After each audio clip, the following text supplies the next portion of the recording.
12টি রাশির মধ্যে একটাই রাশি আছে যাকে বলা হয় রাশির রাজা। না জেনে থাকলে জেনে নিন।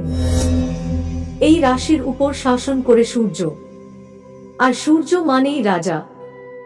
শক্তি, গরিমা, নেতৃত্ব আর আত্মবিশ্বাস সবকিছুর মিশেল।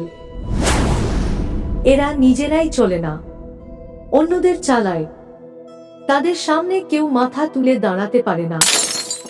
হ্যাঁ, আমি বলছি সিংহ রাশির কথা। তাদের রক্তে থাকে শাসনের আগুন, এদের তেজ পুরো সূর্যের মতো, তাই কোনো মানুষ এদের সাথে পেরে ওঠে না। আপনার কি সিংহ রাশি?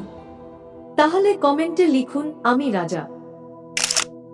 বৈদিক জ্যোতিষ শাস্ত্র ভিত্তিক সঠিক ও নির্ভুল তথ্য জানতে চ্যানেলটি সাবস্ক্রাইব করুন এবং পাশে থাকা বেল আইকন প্রেস করুন যাতে নতুন ভিডিও আপনার কাছে পৌঁছে যায়।